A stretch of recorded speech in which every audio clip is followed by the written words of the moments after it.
So, Battlefield of Eternity, you've got two tactics here. Either single target trying to get the Immortal down, or pick a fight with the other team doing the Immortal. I'm not going to give too much analysis for a second because I'm going to try and fix this overlay real quick. Because for some reason it's showing the first stream's overlay. Do you know which team is on which side at the moment? James Baker's on the left and Jaywalkers on the right. Okay, so I wasn't paying attention at the beginning, but as we can see, they're already basically insta-locked in Tyrael and are probably now just using the time to discuss their further planning for the map. Yeah, very sensible option there to stall a bit of time, take your time to use your picks, take your time to plan your other picks and what you're planning for that first pick before you lock in that first one. Alright, I think exactly. I have this fixed.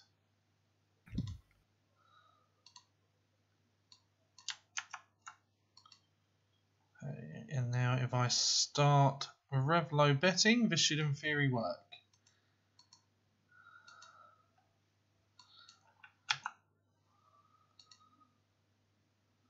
On the other hand, we see that Jaywalkers are apparently not that sure what they want to ban, as they haven't locked something in yet, and they decide to go for Vala.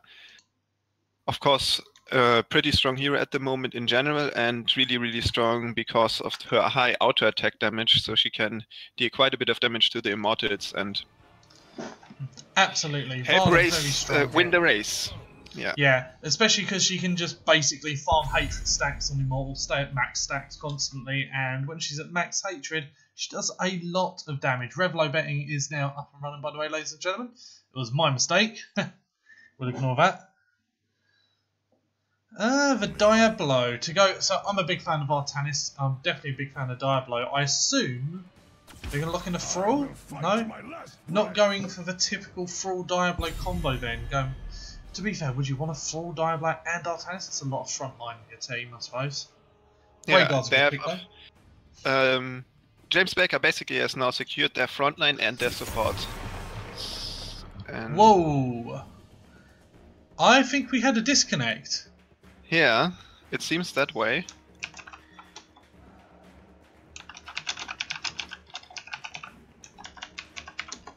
So apparently when you have a disconnect, it kicks you out the draft. That's interesting to know. Just going to talk to the team to see what we're going to do on this. I'll just hide the chat whilst we do so. Let's switch back over.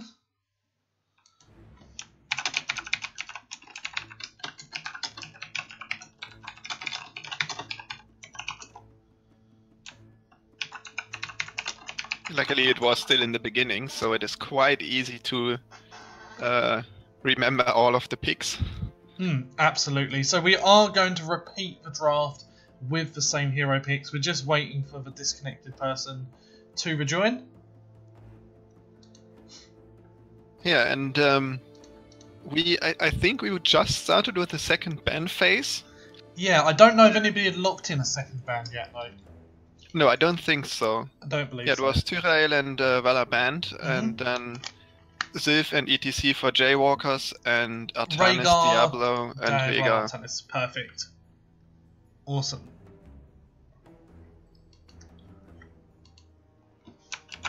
So it is Jaywalkers ban right now, and they basically can decide which assassin or specialist they want to remove, because the frontline and the support is already secured for James Baker.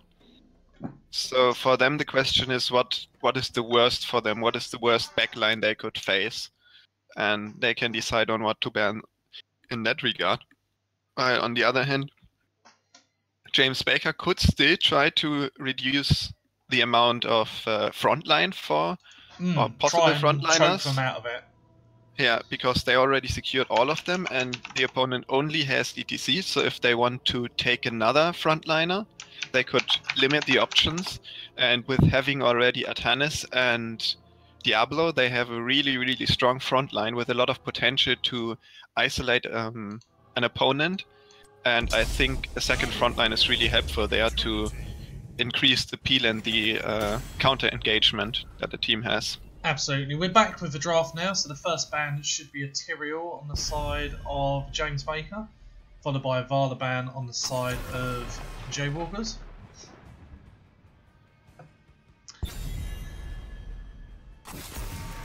That's a new one. I've not had that happen before.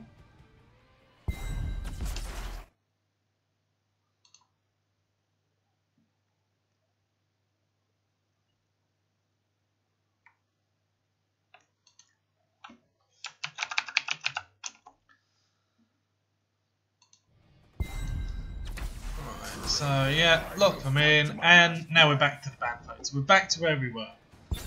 Exactly. Not too bad. We'll get there in the end. Yeah, no, so now let's see if Jaywalkers already had something discussed while we had a small break.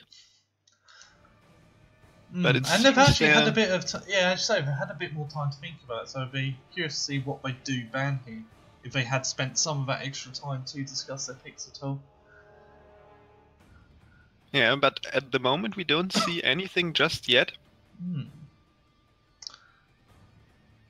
So I would expect a Mouth pick here, just to try and lock that in. Mouth is so strong at the moment, I think, along with Rhaegar, they're the two strongest supports also. Otherwise, you're looking at either an Oriel or a Brightwing, which are both absolutely viable, but I don't feel have the same strength as a Rhaegar or a Mouth. Yeah, and especially on Battlefield of Eternity, I think one of the greatest strengths of Brightwing isn't there. The global of her can't really be used. And a lot of the engagements that you have in the middle of the map are really, really quick and dirty, I would say, because of there's a lot of rocks and so on in the middle, so you can't really have a longer poke wall. A lot of the time it is hard to see all the opponent's members, and it is easy to find a flank, especially if your opponent has already Diablo and Atanas. So going with a Brightwing would mean that her strengths of being a global hero and healing without mana cost don't really come into play. Absolutely, I completely agree with that, 100%. So we do see the Thrall ban, as you said, looking to probably lock them out of some of that front line. Thrall probably the best solo laner in the game at the moment. Not even so much for his solo laning, he's a very, very good solo laner, up there with the best, but Earthquake is so powerful currently. Yeah, and especially good against their team composition so far, with a lot of frontline and heavy engage. Earthquake is one of the better tools of disengagement, and we see them picking up the other tool. I really like the Tychus. So Faust is very good because you get the disengage and the fancy gusts if you're feeling brave, but Tychus is very strong against Diablo. Add another tank in there like Artanis, makes them even better. Yeah, I agree. The only thing that they have to be worried about now is that once one of their heroes gets isolated, they will have a lot of problems securing their life or saving them, especially before level 10. That is a squishy backline. Yeah, they have the Sylvanas, which is normally something where you want to have a lot of early game pressure to get the first Immortal, secure the first fort, get the level advantage, and snowball the game from there. Sylvanas is basically a win harder button. Exactly, and with the current team composition, I would say that the early game should go to James Baker, and they have to wait for the late game for their composition to get stronger, because they will profit more from their ultimate abilities. The backline of Jaywalkers has to be so careful here, because if they step out of line, Artanis swap into a Grey Mane Li Ming, they are going to get decimated. Yeah. Just killed so quickly. An interesting choice here to go for the Kharazim, because Kharazim does not have cleanse anymore on 7, if I'm correct. I believe you're correct, yes. There's no way for their support to use cleanse against the Diablo charge or against the Artanis swap. And I think that's quite helpful to save your teammates at least between level 10 and 7 and 10, and then you can pick up your ultimate, which also helps, of course. Absolutely. I have to say, I definitely prefer the draft of James Baker. I think they have a very strong team. The Grey Mane is the Greymane needs to be on point, because overextended Greymane is very easy to kill. Less so since the armor buff, at least, but still, pretty easy to kill. Yeah, one other interesting decision basically is, I think Rega has now the opportunity to go for both ultimates, because a lot of the team would profit a lot from Bloodlust, but it would also be possible to go for the Ancestral to save one of the frontliners and just win the fight by out-sustaining your opponent. If they have that big frontline going in deep and the opponent targets them, you can try to save them with the Ancestral and then win the team fight, because your opponent lost a lot of their damage and their abilities to try to kill something that is then saved. Absolutely. So introducing the teams now. James Baker on the blue side. We have Alchemy Blue on Greymane, Bread Bucket on Artanis, Cosmo Boss on Diablo, Flying Bear on Liming, and Malcha on Rhaegar. And on the right side we have Jaywalkers with the Big Lupo on the ETC, Nibet playing Karazim, Sylvanas being played by Grims on Wepe, Tychus is played by Ravatar, and Sir P2 plays Falstad. And Jaywalker's going for that early Sylvanas push, and it looks like they're going to get away with it as well. They may take down this entire front wall. Yeah, they're staying there. The other team isn't going. However, the other team did their own push in the bottom, has taken out the Diablo. However, Sylvanas is going to get the better of this, purely because, quite simply, they're not taking any shots from structures, so all their health's still strong. And they're getting damage on this Fakir. Wow. They may actually get this down. No, and we see the first rotation. And the target of Sylvanas, but the team gets the disengage. Yeah, quite an explosive start to the game.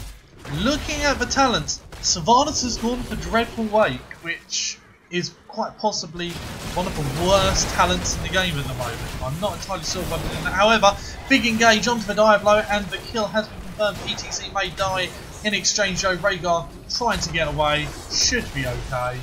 However, the Faustad dropping low to the Greymane as well, and we should have a bit of a split here. Yeah, as you already mentioned, interesting choice to go for the Dreadful Wake here. But on the other hand, with the what was the name? The talent that increased her traits stun. No longer there. Black gone. Arrow. Or whatever it's called. Yeah. Engage here on the Karazim. Karazim may just manage to get away. Yep, just manages to back out there. Yeah, and we see the race starting on the Mortis, and so far it is going quite even, with a slight advantage for the what is it then? The blue team? Yeah, James Baker. Yeah, James Baker is leading, and we already see that Jaywalker sees the same situation and is trying to defend their own That's Immortal. interesting, because Jaywalker only had 3 people on Immortal. They could have just raced there, I think, and probably won it. However, they do succeed in getting a kill on that Artanis. Now they can probably leave one person here, and the rest of them can back off and go knock that down. They need to be careful though, because if they all head over, they won't be able to push them off this, especially against the Liming. Yeah, exactly, and we see that they already secured basically a 1-level lead. So if they get this Immortal, then they are in a really good position to push also the bot lane and increase their lead further. But it doesn't look like they will be able to win the race. No, they get another kill, but they lose the Immortal and they lose the ETC in exchange. I really feel they should have just exchanged races on the Immortal there.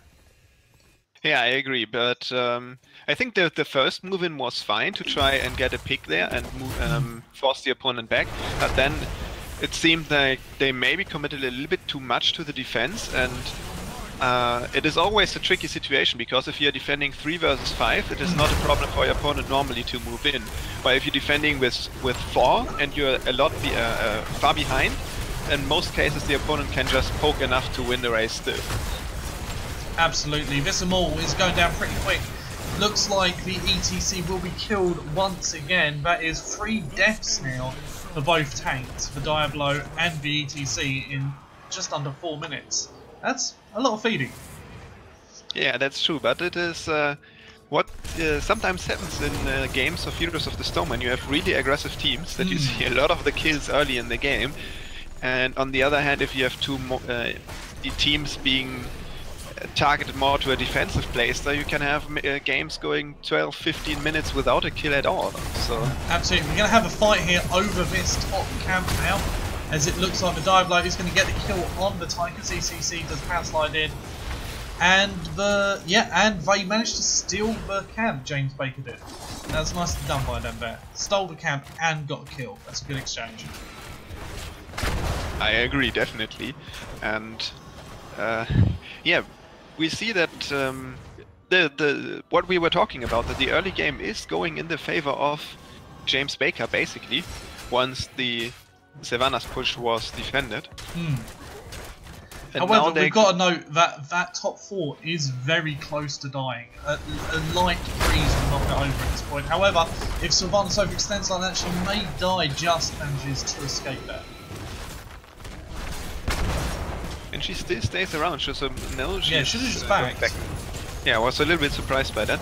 And we can see that Karazim is basically 75% done with his inside quest. That's not bad. So, yeah, for 5 minutes, it's really, really nice. And he will be able to stack a little bit more on this camp. Li Ming going for the full magic missile build. She's going to start doing serious single target damage there.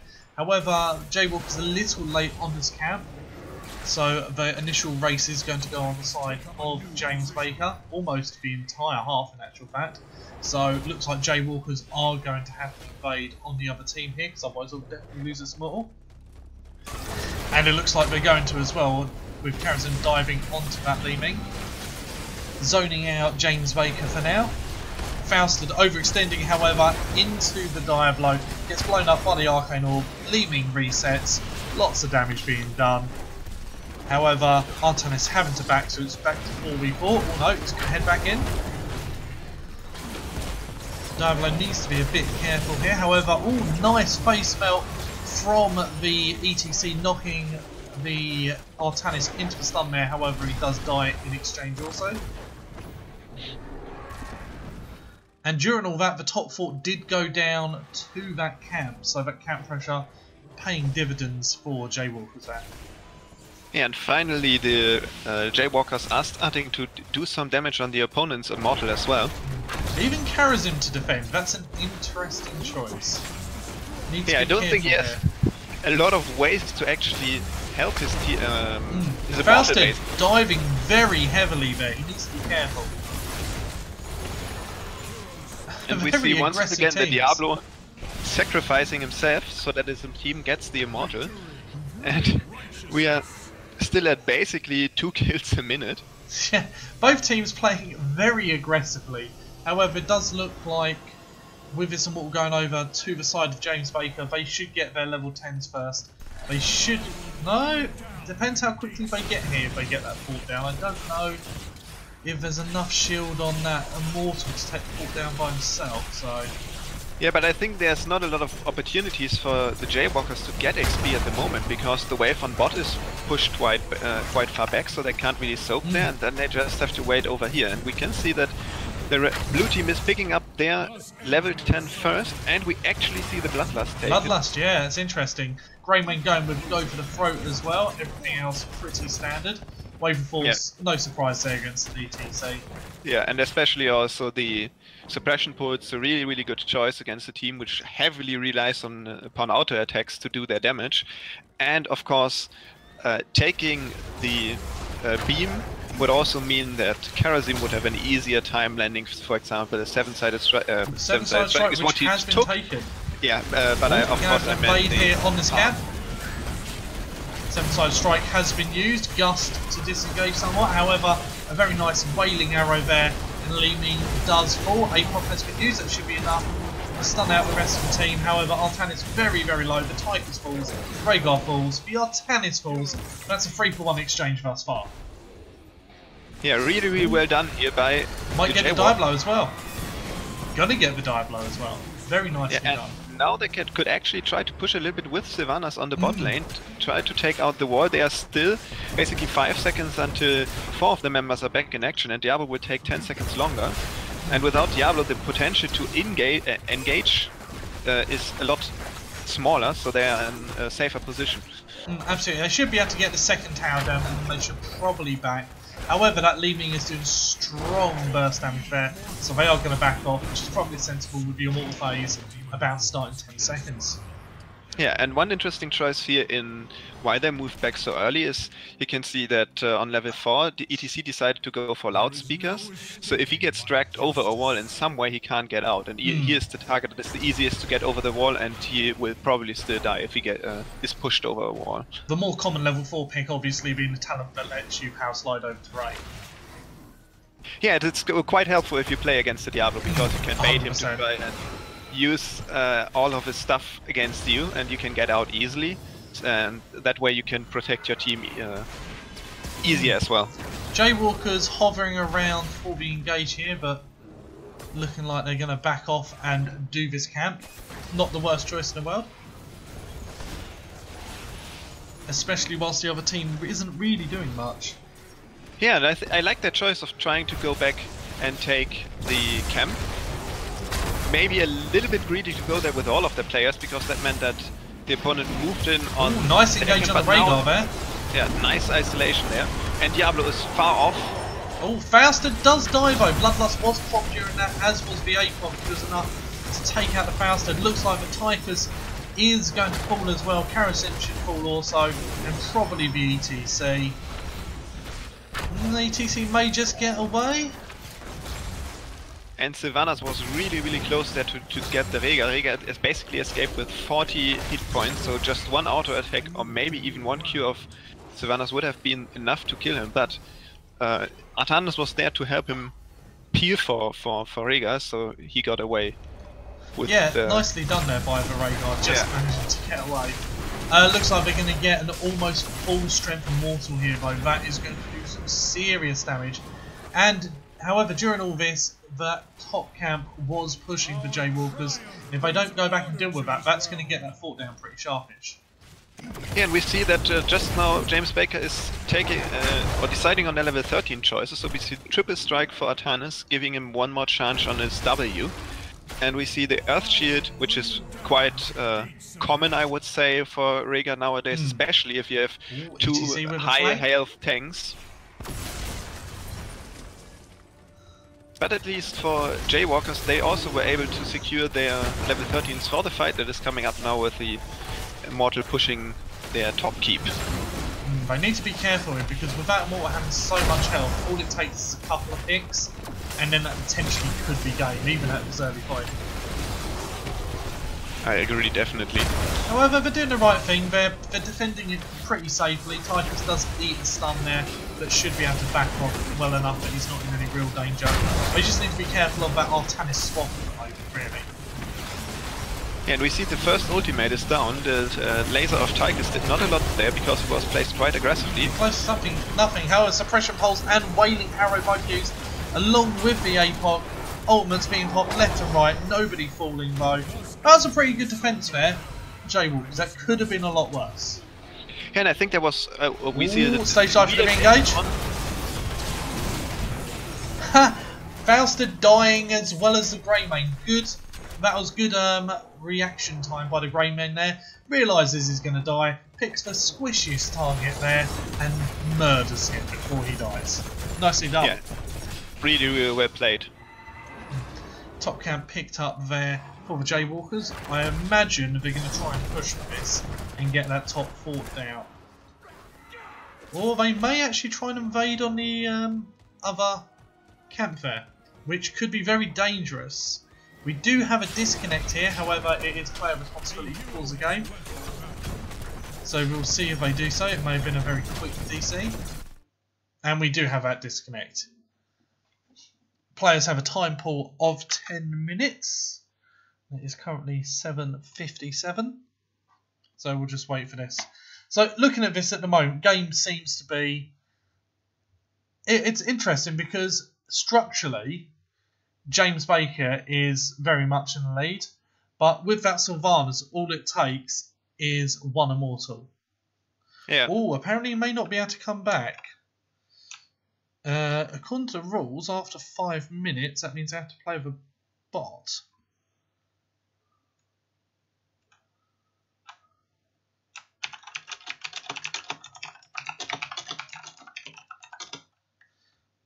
I'm just going to check the rules on that in actual fact. Just because I've not had it happen to me before. So, delay of game. After the game starts, restart will be allowed for after 5 minutes.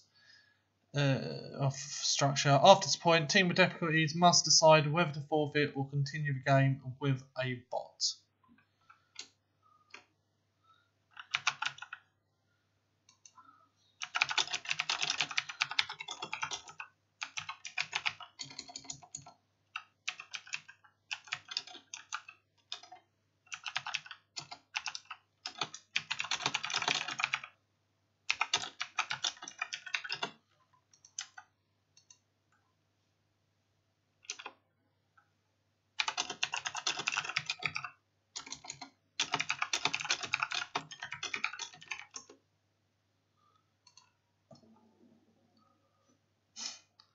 Okay, just waiting to see what is going on here.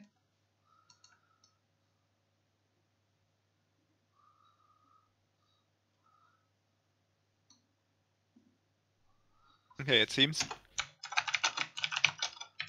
He will not come back. No. That's quite sad, actually. That is a shame, because this has been a good game so far. Definitely. And now it is basically a lot easier comeback for the Jaywalkers. I think it was James. Yeah, it's from James Baker. The Li Ming player is missing. Okay. They do have plenty of time left. They still have 8 minutes on their time pool here, so not going to rush them. Yeah, but as you were talking about the Sylvanas before, and that if they get their first, or I think it would be the second immortal that they would get, that it would make it a lot easier for them to push once again because they have the Sylvanas. And I think one of the big points for that is, will the next immortal phase start before James Baker reaches level 16? Because if they reach level 16, they once again have a talent lead, so they can be a lot more aggressive and try to get the next immortal as well. And that is, once again, something we talked about in the draft before, that Sylvanas is normally the pick you want to take if you want to win the early game and spiral the game out, or snowball it from there. So with this situation where they are basically behind in a lot of these ways because they lost the early game due to the heavy pressure of Atanis Diablo frontline, and they are basically always trying to come back into the game, and that's not the situation where Sylvanas shines. Absolutely, that's 100%. So let's see. So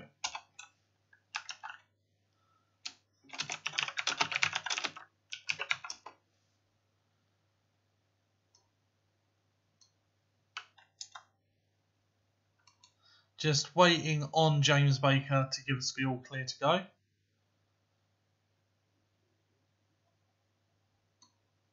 Going to count them down. And go back in. Shame it is that Li Ming as well had been playing so well for him in this game, but has disconnected unfortunately due to a power cut. She has actually done 6,000 hero damage more than the next one, and that is Sylvanas on the other side of the battlefield basically, and 11,000 more than the Greymane player, who is the next highest on the side of James Baker. Absolutely. This is going to be interesting because James Baker are winning, but can they confirm the kill with a bot? Li Ming not known for being the best bot, obviously ETC being the godlike bot that is in the game.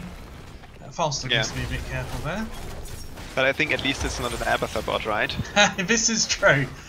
It could have been a lot worse. ETC with the engage there.